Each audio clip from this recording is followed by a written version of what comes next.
sebetulnya moderasi beragama sampai kuno makmur dan Islam itu sendiri mengajarkan moderasi beragama, cuman setelah hidup berbaur dengan multi agama, multi ras, etnis dan sebagainya, banyak terjadi konflik, sehingga khususnya di Kementerian Agama hal ini akhir-akhir ini sangat digaungkan. Bahwa akhir-akhir ini kita sering mendengar istilah moderasi beragama. Nah, apa sih moderasi itu? Menarik pengalaman Imam Syamsi Ali. Jadi Syamsi Ali itu orang Indonesia. Jadi waktu dikira Imam Syamsi Ali wong luar negeri. Beliau adalah imam di Islamic Center di New York, Amerika Serikat, dan direktur Jamaica Muslim Center. Dalam tulisannya di Republika Online, ia menulis pengalaman pribadi ketika bertemu dengan seorang non-muslim. Maksudnya non-muslim di sana itu non-muslim boleh mereka ketemu karo wong Iran Indonesia orang. Seorang non-muslim ketika dalam perjalanan dari rumah ke kota, ternyata bagi si bule ini mengatakan bahwa moderate are those who live as anyone else, dress as others, but dying as others, eating and drinking as others. Orang kok eating and drinking together, marrying as others. Artinya Jone ya, moderat adalah mereka yang hidup seperti hanya orang lain, berpakaian seperti orang lain. Jadi pakaian mau coba terus sopo. Masa resepsi mulai koko, resepsi batik kalau gini. Moderat adalah mereka yang hidup seperti halnya orang lain, berpakaian seperti orang lain, pergi ke pesta seperti orang lain, makan dan minum seperti orang lain, menikah seperti orang lain. Waduh, wong buli adalah di pemikiran moderasi koyo ngono kuwi. Jadi moderat menurut si buli itu kalau hidup seperti kebanyakan orang. Tentu tidak demikian. Kalau moderasi ukurannya demikian, maka akan menjadi relatif. Ning yo nek wong di pendapat mau coba salah ke wong dan gaduh atau kok ngono kuwi. Ngerti nek ngono kuwi perlu membuka mata. Ya bule itu kalau di komunitas bule di Amerika kan ibaratnya pakai kacamata kuda. Pendak itu bisa enak wong kotanan ketok keleke. Enek wong mbok katok jenjak rambutnya rasa semeru wis putih dhewe lho. Jadi sudah terbiasa. Nah, maka dia pemikirannya seperti itu. Maka tentu hal itu tidak benar. Walaupun menurut kacamata mereka ngono kuwi. Lah kalau begitu pengertian moderasi itu apa toh, Pak?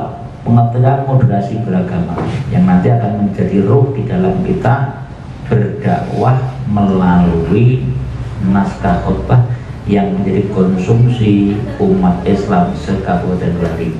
Lender ini, aku lah tengah-tengah Pak. Kalau orang Yesus kan Yesus, budak yang ini. Yang terjadi kan mulai gitu. Itu namanya bukan moderasi, bukan moderat, tapi elu coba nih. Elu. Maka teman-teman itu kan kalau kita merujuk pada sistem dakwah Rasul itu kan dalam bahasa kerennya kan Rasul berdakwah itu dengan autoplastis dan alloplastis. Auto itu mengikuti irama saya, tapi tidak berhenti di situ. Kapan kami harus menyampaikan yang sebenarnya? Ada satu kisah, entah itu dengan akan meneliti atau tidak. Namanya ini kisah. Pun kayak sinetron apa ibaratnya? Di Semarang Timur Pedro itu ada orang nek awan itu kumpuli bongsone wong gasang cacian baru ada jago sumbel sehingga orang lain tidak aneh termasuk kita pun ketemu wah tapi rombongan wong otok, rombongan wong jago, rombongan cap cikian. Tapi aneh begitu lingsir wingi wengi esok, artinya sepertiga malam yang akhir, Bapak Dr. Andes Haji Zikron Abdullah, dosen saya, punya pondok di Pegunungan dan mengajarnya adalah metodologi dakwah. Pakai juga gini, berbunyi masjid ini, banyak wong sholat terus zikir suwi banget. Nah, jadi yo para kleru iki wong sing biasa nek bermurukan ae kok. Mana ini kok pikir gede-gede kusuk men tawaduk men.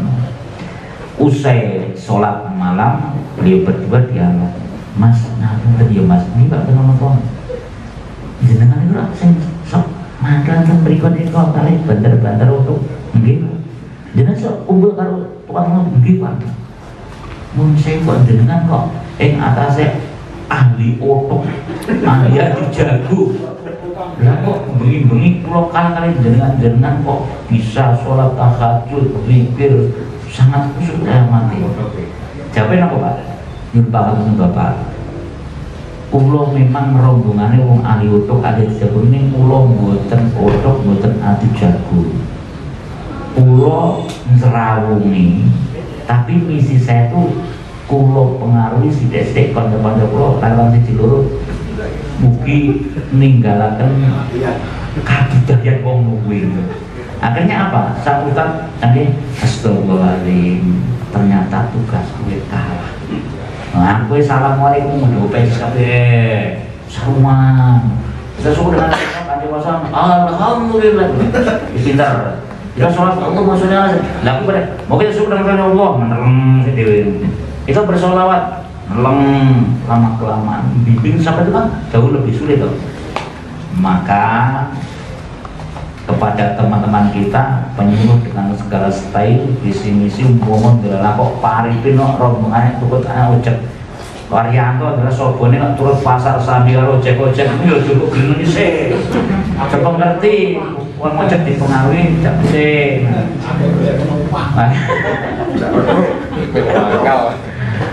siapa ngerti kok dulalah kok wah ini penyuluh itu teroris itu wah aku cak jenggot-jenggot takut pada juga kok piye.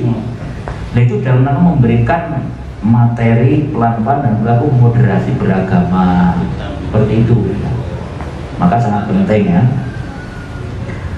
Kemudian pengertian moderasi secara istilahi adalah proses memahami sekaligus mengamalkan ajaran agama secara adil dan seimbang, seperti adil, tawazun, tasamu, tawasul, agar terhindar dari perilaku yang menyimpang dan tidak ada diajarkan dalam agama. Tapi menurut saya kita tidak boleh mengklaim sing kena moderasi ini Muhammadiyah melihatnya itu ekstrim. No, jangan yang ekstrim ya, yang apa, yang moderat itu ahli sunnah wal jamaah NU ayo kekerasan maupun salafin ini dalam pemahaman dan konten tidak mengklaim menuju pada salah satu ormas atau mazhab siapapun, organisasi apapun. Kalau itu kandungannya seperti itu maka moderat. Kalau tidak ada itu maka sudah mengarah pada yang ekstrim. Jadi itu disampaikan dengan bijak, dengan baik, supaya apa? Ini menjadi satu hal yang sangat bermanfaat dan penting. Menurut Sayyid Qutb, ini yang penting, tuntutan untuk bersikap moderat tersebut meliputi beberapa aspek. Satu, moderasi dalam tatanan teologis. Teman-teman, ketika dulu jenengan do kuliah atau tidak kuliah pun materi ini didapati ono aliran teologi seperti halnya Mu'tazilah, kemudian ada Asy'ariyah, Maturidiyah dan sebagainya. Itu moderasi dalam tatanan teologis. Kemudian keseimbangan antara penggunaan rasa dan rasio. Jadi seimbang antara rasane dan nalar. Mek nalar terus ya nanti bisa larinya ke Mu'tazilah. Kemudian ada persoalan kayak ngomong yo salat nih yo nangkapi Pak. Wah benar mampu ini di antara surga dan neraka terkatung-katung mudut pintar-pintar gitu. Jadi seimbang. Yang C, keseimbangan antara rasa ingin bebas dan tuntutan hukum yang mengikatnya. Jadi agama tujuannya itu nuntun agar manusia menjadi manusia yang sejati, manusia yang baik. Karena lahir dalam badan fitrah, maka bagaimana menjaga kefitran manusia itu supaya kembali nanti kita dalam keadaan fitrah. Maka seimbang antara ingin bebas, ingin bedal bebas dan hukum yang mengikat. Kemudian yang C, keseimbangan dalam interaksi sosial antara hak individu dan masyarakat. Jadi teman-teman, bahwa manusia atau kita itu ada unsur individunya yang itu mesti harus terpenuhi tuntutan hidupnya. Tapi ingat, kita adalah son politikon yang hidup bermasyarakat.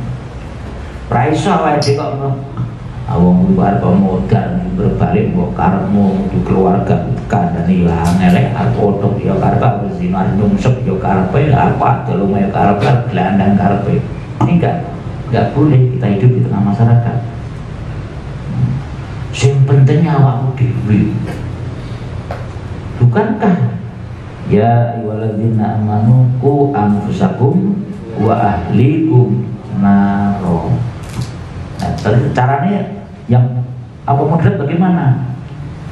Yo bener, langkah pertama jagan awakmu, nek wis awakmu itu bener tugas yang harus dijalankan. Terus menjaga keluargamu, sedulurmu, tonggo-tonggomu sesuai dengan kemauan kita.